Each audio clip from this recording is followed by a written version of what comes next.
Bienvenidos a esta cita semanal en Comunicando Psicología. Aquí estamos hablando de salud mental con una gran invitada el día de hoy, agradeciéndoles a todos ustedes también por estar en casa, por conectarse a este espacio y a todo el equipo de producción que hace posible que esto salga bien. Hoy nos acompaña Ana Isabel Moreno.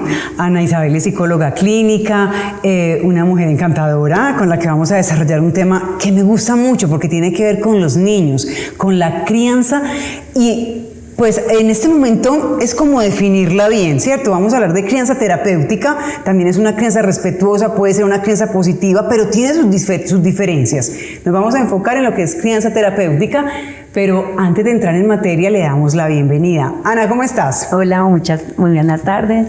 Muchas gracias por invitarme, muy contenta de estar acá. Qué bueno, con Ana habíamos coincidido en otro espacio, en otro canal, y pues igual, hablamos siempre maravillosamente, y como decía hace un momento, pues hoy planteando el tema de la crianza terapéutica. Los niños a lo largo de su vida pueden encontrarse con situaciones de muchos retos, de estrés, de pronto estar en familias disfuncionales, estar sometido a abusos, en fin, hay una cantidad de matices que les hacen vivir situaciones de reto. ¿De acuerdo? Ahora vamos a ir recorriendo un poco cada uno de esos escenarios, pero me gustaría que partiéramos, Ana, si te parece, es del concepto. Cuando hablamos de crianza terapéutica, ¿a qué hacemos referencia? Bueno, la crianza terapéutica no está muy lejos de una crianza respetuosa. La crianza respetuosa valora los derechos de los niños, niñas y adolescentes. Es una crianza que permite que el niño se desarrolle, que sea una crianza individualizada, donde se vean las necesidades de cada niño. Pero cuando un niño ha tenido o ha sufrido o ha pasado por una situación compleja que lo ha marcado, que lo tiene grabado en su cuerpo y en su memoria, ha generado unos mecanismos para adaptarse a esa situación que puede hacer que sea más difícil acompañarlo, ¿cierto? Y estas personas que son los cuidadores, que pueden ser en instituciones, pueden ser los mismos padres de familia, familiares, docentes, profesionales, tienen que tener en cuenta esa situación por la cual ha pasado el niño, niña, adolescente. Y al tenerla en cuenta, tiene que potenciar sus capacidades para acompañarlo. Entonces vamos a tener que entrar en un montón de, pues como de elementos que hacen básicamente que sea una crianza rehabilitadora, porque los vínculos, la forma de socializar, de ver la vida, ha sido, digamos, dañada o vulnerada, afectada. Sí. Entonces, por eso, el trabajo de una persona que acompaña a un niño a través de una crianza terapéutica es rehabilitar. Eso es. Muy bien. Entonces, aquí digamos que hay un reto para esos papás, para ese entorno del que tú hablas, es los colegios, como en ese encuentro con el otro, ¿cierto? Digo reto porque, claro, cuando hablamos de terapéutico, entonces ya nos suena un poco a que hay un especialista o hay una persona que conoce el tema y como que marca una ruta.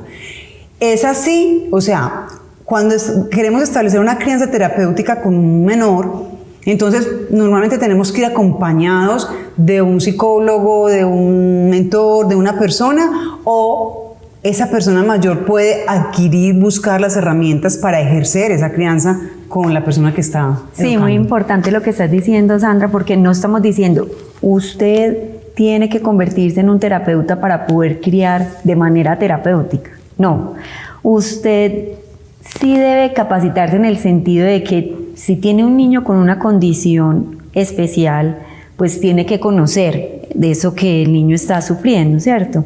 Y para poderlo acompañar de la mejor manera posible, pero usted no tiene que ser terapeuta, o sea, va a buscar dentro de sí mismo cuáles son esas habilidades, esos recursos que usted tiene y los va a poner al servicio de ese acompañamiento que le va a brindar a ese niño, niña, adolescente. Excelente, muy bien. Hablas de una condición especial. Entonces me gustaría que nos fuéramos un poquito por ahí para que encontremos cuáles son esas condiciones especiales en las que debemos ejercer esa crianza terapéutica de la que hablamos hoy.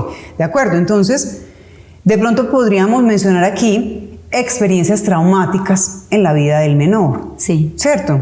Aquí entonces, ¿qué aparece? Listo. Por ejemplo, aquellas instituciones o familias que acogen niños, sean como hogar de paso o sean familias adoptivas.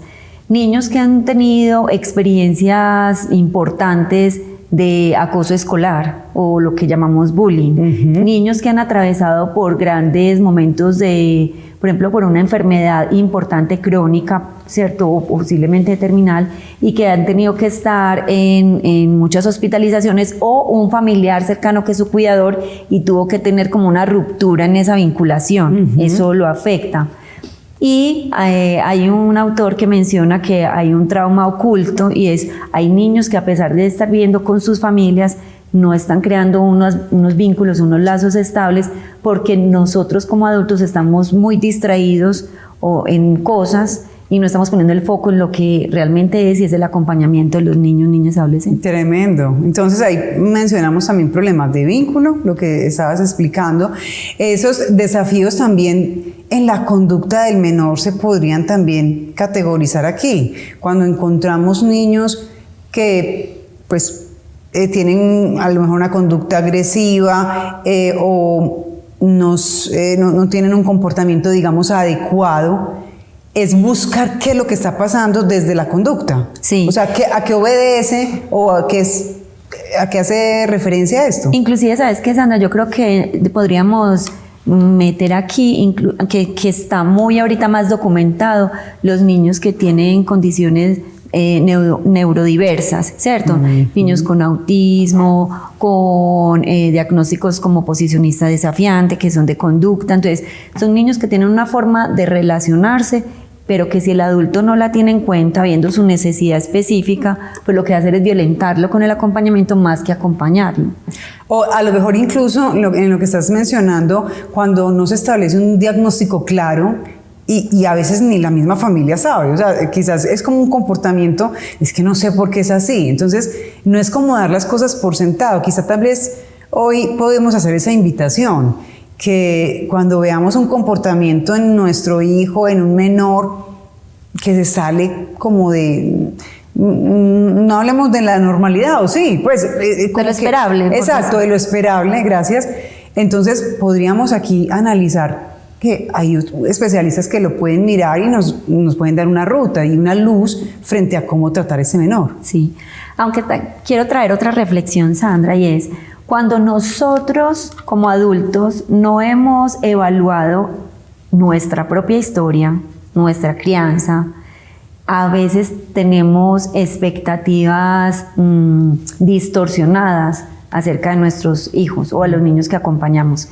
Y entonces esas expectativas hacen que creamos que el niño que está siendo disruptivo, que está siendo incongruente, que no está portándose bien. Y es porque nosotros mismos de niños no fuimos acompañados adecuadamente. Seguramente, no es que vamos a hablar mal de nuestros padres, ellos dieron lo que pudieron, pero no porque dieron lo que pudieron, entregaron lo que necesitábamos. Entonces somos niños heridos, y cuando nuestro hijo viene a tocar eso, nosotros respondemos de la única manera que sabemos, y es como nos criaron. Entonces ahora sí tenemos que capacitarnos para ser papás. Ahora sí tenemos que primero evaluarnos, terapiarnos, o sea, responder a nuestros propios traumas, por decirlo, para poder acompañar a otro niño, un niño adolescente. Perfecto. Ana, entonces aquí se me ocurre algo. De pronto nos podemos encontrar en situaciones en las que incluso, lo mencionas, no estamos hablando solo de niños, también de adolescentes, incluso de hijos que ya han pasado la adolescencia, y a veces los papás ponemos como demasiadas expectativas en ellos, que puede obedecer también a cómo nos educaron a nosotros o lo que nosotros no logramos hacer y queremos que nuestros hijos hagan, y no respetamos las decisiones de ese chico o chica o de ese joven que en este momento, por ejemplo, ha decidido no estudiar, ha decidido que quiere hacer otras cosas distintas a las que en mi cabeza como papá, como educador están. Entonces, ¿ahí qué hay que hacer? Porque entonces la revisión vendría más hacia nosotros que hacia lo que queremos, que esa expectativa que estamos poniendo en los hijos. Una de las bases de este tipo de crianza, y yo creo que cualquier crianza, es la sintonía. Cuando vos lográs ver al otro, pues hay varias cosas. Una es también, o sea, la sintonía es poder reconocer la necesidad y la mentalización es poderme poner en la mente. Entonces, cuando yo tengo mis expectativas de lo que yo creo que es bueno para mi hijo, no lo veo. En cambio, cuando yo sé cómo es mi hijo, lo puedo describir, sé cuáles son sus habilidades, sus dificultades y su proceso de vida, y él está tomando decisiones, por ejemplo, puedo entender y sintonizar con eso que él está eligiendo. Y si yo veo algo que no le conviene, pues tendría un discurso que va desde esa sintonía, no desde lo antagónico solo porque yo me impongo, sino porque lo estoy teniendo a él en mente y le puedo mostrar otro panorama de eso que él está poniendo en la mesa. Que no se convierta en una imposición, sino que sea algo consensuado. En un capricho de uno. Exacto, porque lo digo yo, ¿cierto? No es así, realmente esa forma de educar, lo que está ya muy a la antigua, es que yo soy el papá y el que tiene la razón, el que pone las condiciones, no es así. Es lo que entiendo también y lo estás diciendo hoy acá. Me parece muy interesante, es entender las necesidades también del otro, respetarlas. Es que ya de por sí cuando estamos hablando de una crianza terapéutica, estamos haciendo un trabajo en el que incluso, más allá de que ese niño sea menor, nos puede enseñar mucho a nosotros, ¿cierto? Entonces es entrar en esa dinámica. Es que la crianza que me tocó a mí, me imagino que a vos también, fue una crianza muy adultocentrista. Pues en mi casa era, su papá va a leer el periódico, haga silencio. Sí. Se apaga el televisor ya porque sí, porque yo digo. En cambio, una crianza respetuosa, ¿cierto? Y terapéutica, que es importante que cuando sea terapéutica, si nos demos cuenta que sí hay de pronto una herida, ¿cierto? Por ejemplo, este niño que te digo que pasó por bullying, o este niño que fue separado de su familia de origen y después tiene que ir a otro sistema, es un niño que realmente tiene una herida y que yo no puedo llegar y porque lo estoy acompañando lo pongo en este lugar y creo que porque tengo todo el amor del mundo ya el niño o la niña va a estar bien, sino que tengo que respetar esa memoria que tiene, esos mecanismos de adaptabilidad que buscó para poder estar bien, y ahora como le muestro que está en un lugar seguro, o sea, que este ya es un vínculo seguro, permanente, que yo soy sensible y dispuesto y que puede empezar a generar otras herramientas diferentes. Perfecto. Hoy estamos hablando con Ana Isabel Moreno de crianza terapéutica, un tema muy interesante que traemos en Comunicando Psicología. Vamos a hacer una pausa y ya regresamos.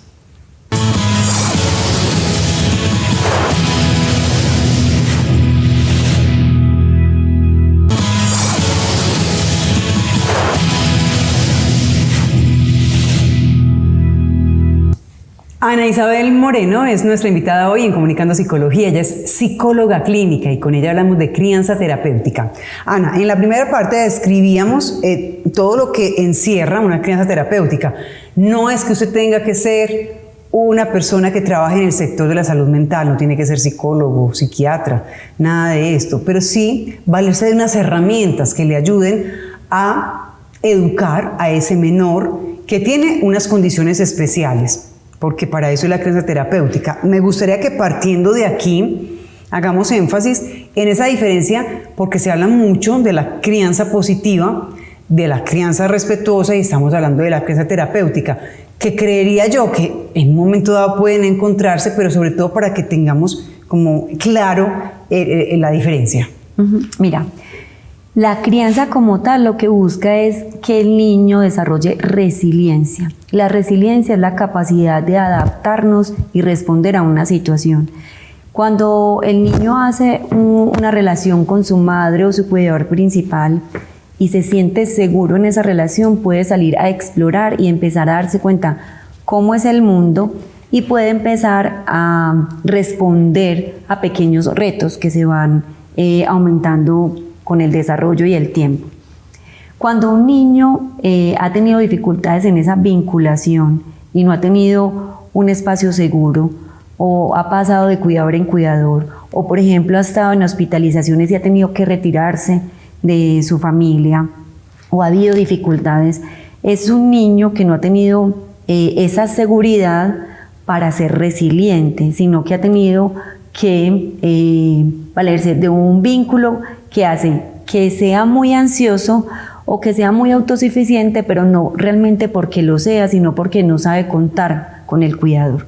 Entonces, cuando ya llega a un ambiente donde hay un adulto que quiere acompañarlo, ese adulto va a ejercer una crianza que ya no va a favorecer una resiliencia primaria, que es la que todos los niños normalmente deberían desarrollar, sino que ya es secundaria. Y como es secundaria, quiere decir que ya hay una impronta. Entonces tenemos que tener más paciencia, persistencia y un vínculo muy seguro para que ese niño se convenza de que sí puede hacerlo de otra manera. Esa es la diferencia.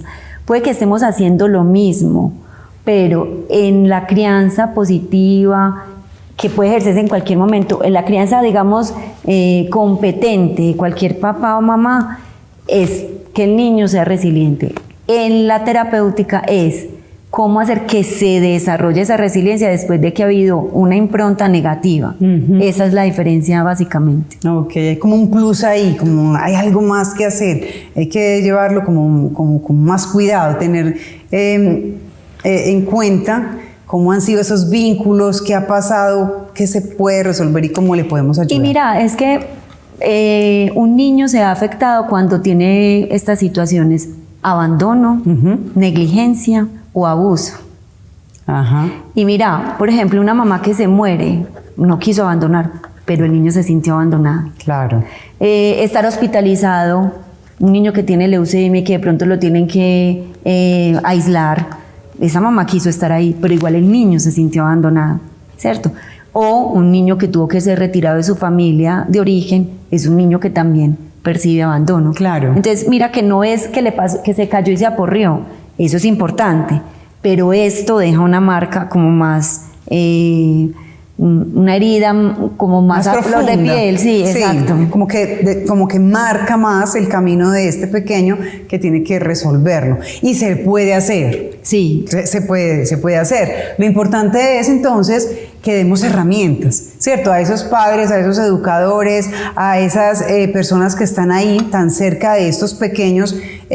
Tú has descrito muy bien los escenarios en los que se puede encontrar a un menor en el que la crianza terapéutica pueda funcionar. Entonces es ese niño que ha estado enfermo y ha tenido que ser aislado por su salud, porque claro, si está en un hospital, si está padeciendo una enfermedad compleja, pues no pueden estar cerca de las personas que lo quieren, entonces siente el abandono, pero ¿qué herramientas entonces tiene que desarrollar esa familia para que, por ejemplo, este pequeño sienta que efectivamente hace parte, se le quiere, es una persona importante en el hogar? Lo primero es que el amor es muy importante para acompañar y siento que es la base, pero no es suficiente, porque a veces creemos que con el amor basta. Entonces, lo primero es el reconocimiento del daño. O sea, yo no puedo percibir, mi amor, tranquilo, vas a estar ahí 3 días en esa habitación, pero yo te llamo, no pasa nada. Es, ¿cierto? Si pasa, sí está pasando. Pasa, ¿cierto? Entonces, es la comprensión y la validación de lo que le sucede y reconocer que eso tiene un efecto. Entonces, cuando yo reconozco el daño, ya estoy partiendo de no tener una expectativa, porque no le hablemos de eso porque de pronto le hace daño, pero aunque usted no le hable, el niño percibió, así sea, puede estar inclusive en una fase preverbal, supongamos que sea un bebé y ha tenido que ser punzado o ha tenido que ser aislado o retirado, ese niño graba en su cuerpo esa memoria de ese rompimiento de ese vínculo. No. Está ahí. ¿Qué pasa? Después en una edad escolar, tiene una dificultad con un compañero, salta esa emoción, pues como ese recuerdo, y lo que hace es que tiene una respuesta desbordada, ¿cierto? Por ejemplo, un papá adoptivo, pero ¿por qué está reaccionando de esta manera? Ahí está ignorando que ya tenía una herida, ¿cierto? Y que eso tiene una explicación. Entonces, el primero es el reconocimiento del daño. Y lo segundo es la posibilidad de rehabilitar, hacer que las cosas sucedan. Entonces, no tiene unos vínculos como estables. ¿Qué tenemos que hacer? Primero, la presencia. O sea, no se educa o no se cría los fines de semana, se cría todos los días. O sea, hay que tener presencia no solamente, la gente habla de tiempo de calidad, sí, claro, hay que tener tiempo de calidad, pero también hay que tener tiempo. Ah, sí, total. No es solamente, ay, yo tengo 15 minutos de calidad, no, es... Y lo otro es que también para acompañar o criar se necesita una tribu, o sea, uno solo no puede con todo y con todo lo que demanda la vida, o sea, hay que trabajar, hay que hacer la compra, bueno, hay que hacer muchas cosas. Entonces también es de quién se vale para acompañar. Y después de que esto se reconoce, entonces ya lo que estamos diciendo ahorita, si mi hijo tiene unas dificultades, por ejemplo, en funciones ejecutivas, o sea, cómo se planea para hacer sus tareas, le cuesta, pues necesito un terapeuta ocupacional, una neuropsicóloga o neuropsicólogo, necesito un psicólogo, una fonoaudióloga, o sea, también es darme cuenta si necesito unas ayudas extras para poder suplir esos retrasos que hubo de pronto en el desarrollo debido a lo que tuvo que pasar. Bueno, claro, y es que a veces parece que los papás nos creemos superhéroes. Y de hecho los niños muchas veces en ciertas edades ven a sus padres como que todo lo pueden, van creciendo y van diciendo, no, es que no lo saben todo, ¿cierto? Como que van haciendo esas comprensiones. Entonces es también salirnos de ahí y abrirnos a lo que estás diciendo. Hay momentos y circunstancias en la vida que nos están indicando que necesitamos ayuda. Y no pasa nada. Es desmitificar también el hecho de que necesito a un psicólogo, un fonoaudiólogo, un especialista que me ayude a encarar esa situación y sacarla adelante. Ahorita mencionabas también el tema de la adopción y me gustaría que, sobre todo por tu experiencia personal, porque Ana tiene 2 hijas maravillosas y es madre por adopción y también es un reto y también hay unas heridas de abandono, sí, no solamente en las hijas de Ana, sino en general cuando un niño es adoptado, pues viene con esas heridas y con ese tema que traemos de la crianza terapéutica, pues bueno, tú eres psicóloga, maravilloso, afortunadas tus hijas, pero creo que también es el trabajo que se hace, ¿cierto? Porque, y que la persona que lo acompaña a uno esté dispuesto o dispuesta a también hacer parte de eso. Hablemos de eso también. Mira, cuando te escuchaba me venía algo a la mente. Es muy importante también hacer comunidad.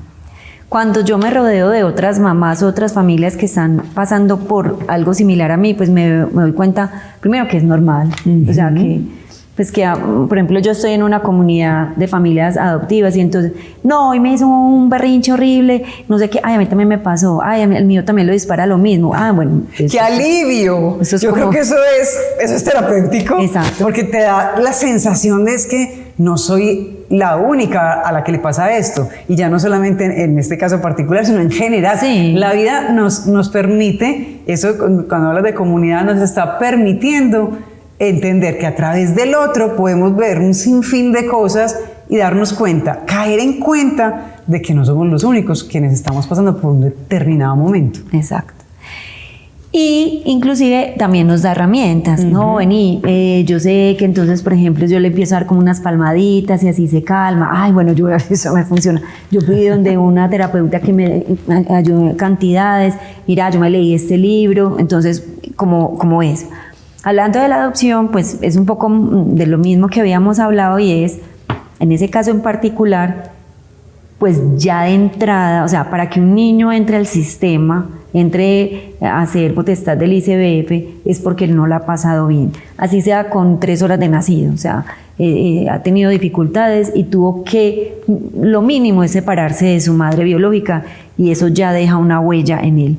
Y de ahí en adelante, porque hay unos que pasan por negligencia, abuso y abandono. Entonces, cualquier papá adoptivo, pues ya de entrada la sabe, pues que sobre este niño hay que ejercer una crianza terapéutica. Habrá unos con más dificultades que otros, pero definitivamente hay que tenerla en cuenta. De acuerdo. Y ahora que mencionamos ese tema de la adopción, que yo sé que ese tema es general de la crianza terapéutica, pero me detengo un poco ahí, sobre todo por tu experiencia personal, con el tema de la adopción, que es importante también tener en cuenta con los menores, porque es decir, ahorita estabas mencionando, ese niño puede venir con unos abusos, ¿cierto? Con una negligencia, el abandono de su madre. Entonces, en unos casos u otros puede ser, digamos, más grave el problema.